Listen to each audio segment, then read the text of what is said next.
Salut à toutes et à tous, aujourd'hui on se retrouve dans une nouvelle vidéo.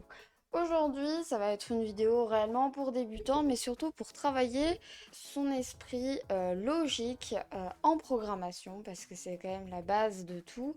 Et c'est vrai que je me rends compte généralement que ce n'est pas les connaissances qui manquent mais cet esprit là de pas réellement de logique, enfin c'est de logique mais de méthode on va dire pour pouvoir écrire du code. C'est une réflexion à avoir et à apprendre. Bien évidemment, il faut pratiquer parce que ce n'est pas à la fin de cette vidéo que vous allez avoir cet esprit-là. Mais voilà, si je peux vous guider un petit peu dans cette démarche-là, et bien vous êtes tombé sur la bonne vidéo. Donc aujourd'hui, on va prendre un exemple d'une calculatrice. Voilà, je veux faire une calculatrice. Comment je vais m'y prendre? Donc il y a 1000 milliards de manières de faire une calculatrice, paradoxalement. Soit on peut faire avec une interface, soit on va pas en faire. Bon, là, comme c'est vraiment plutôt axé débutant, on va pas se prendre la tête avec Tekinter. Voilà. Et donc ok, donc on va le faire via la console. Comment l'utilisateur va choisir quelle opération il va faire? Bon, on va lui poser la question tout simplement. Ça, je pense que c'est l'une des choses les plus simples. Ok, donc maintenant on sait quelle opération. Pour choisir ces chiffres, on va faire exactement de la même manière. Ok, on a notre cadre. Maintenant, comment on va mettre tout ça en application? Donc, encore une fois, vous avez 1000 milliards de manières. Moi, aujourd'hui, j'ai envie de vous montrer. Enfin, bien évidemment, je n'ai pas envie de toujours répéter la même chose. J'ai envie de vous apprendre encore des choses. Donc, je vais vous baratiner encore une fois avec les fonctions. Donc, on va faire une fonction choice. Parce que c'est ici qu'on va choisir, enfin que l'utilisateur va choisir quelle opération il veut faire. Donc on va stocker dans opération ce que l'utilisateur veut. Donc là, on va faire un input et on va mettre quelle opération voulez-vous effectuer. Ok, très bien, on en est là. Bon, maintenant on veut faire avec on veut lui poser la question quel nombre il veut choisir. Là, on va pas le mettre dans Dev Choice parce que c'est pas spécialement adapté. Donc on va faire une deuxième fonction. Je fais exprès de ne pas réfléchir au problème qu'il y aura par la suite. Donc def number. Et là, pareil, on va lui demander nombre 1. On va lui demander.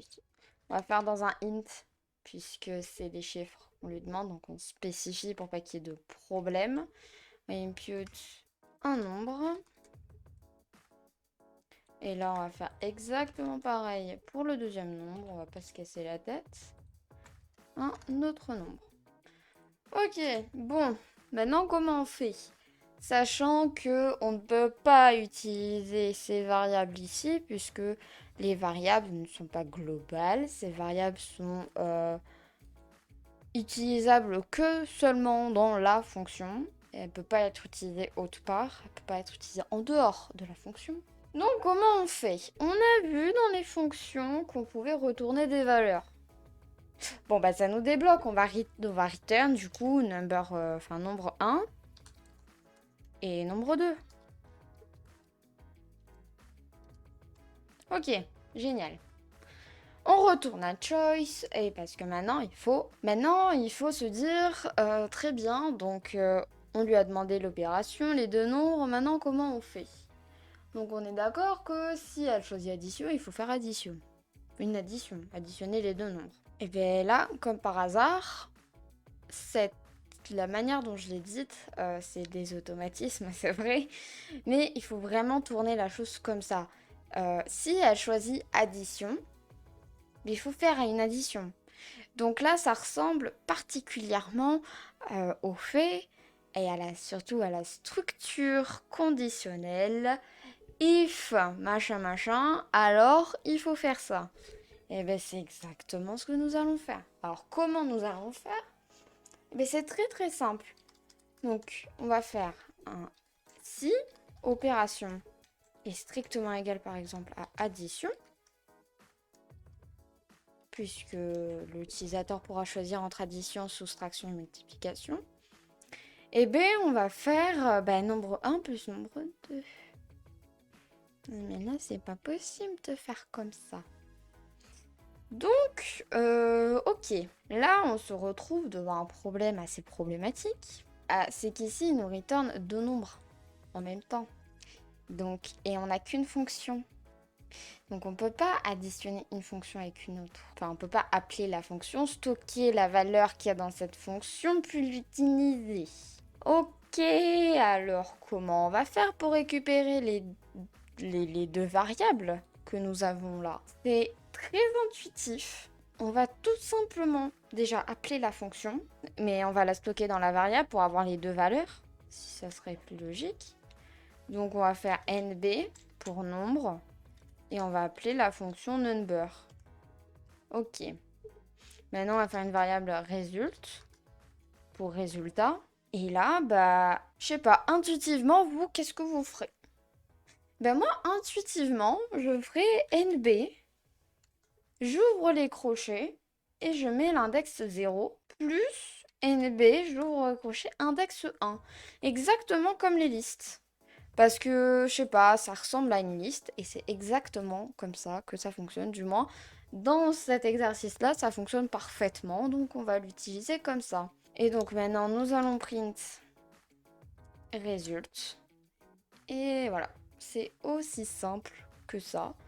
Maintenant, on va copier-coller avec un elif. Et là, on va mettre soustraction. On met un moins. Multiplication. On va mettre un fois. Et là, vous pouvez clairement faire ce que vous voulez. Autant de chiffres, vous pouvez leur demander. Vous pouvez complexifier complètement la chose. Et j'ai l'impression que le code est fini. C'est pas plus compliqué que ça. Maintenant, on va appeler notre fonction choice. Et seulement choice parce que, comme vous pouvez voir, ici, on va déjà appeler notre fonction number. Donc, ça n'a pas l'intérêt de l'appeler. Voilà. On exécute le code. Donc là, quelle opération voulez-vous effectuer? Je veux effectuer une multiplication. Saisissez un nombre, 65. Saisissez un autre nombre, 86. Et ça nous fait 5850. Et vous pouvez voir que ça fonctionne parfaitement. Si vous voulez vérifier à la calculette, vous pouvez. Mais voilà, c'est pas plus compliqué que ça. Réellement, dans cette vidéo, ce que je voulais vraiment vous apprendre, vraiment que c'est quand même quelque chose, j'ai pas vraiment vu beaucoup de vidéos YouTube à ce sujet, mais je trouve que c'est super important quand même d'avoir un esprit codage, un esprit, une manière de réfléchir dans la programmation qui n'est pas la même que quand vous êtes en français, en physique, en chimie, peu importe. C'est vraiment, on va dire, un monde en quelque sorte à part, mais pas vraiment. C'est comme les mathématiques, ça sert pour les autres matières. La programmation, c'est la même chose, puisqu'aujourd'hui, avec les codes, on peut faire des trucs extraordinaires en chimie, en physique, en tout, aujourd'hui, on peut faire. Enfin, voilà. Donc, c'est quand même assez important pour moi, si vous voulez vous lancer dans la programmation, de bien pratiquer parce que comme ça, déjà vous pouvez apprendre plus vite et mieux, mais aussi vous pouvez développer cet esprit-là que j'essaie de vous transmettre aujourd'hui. J'espère que je l'ai plutôt bien fait. De vraiment, quand vous êtes devant un problème, peu importe les difficultés, vraiment peu importe, de vous dire ok, je réfléchis comme une machine.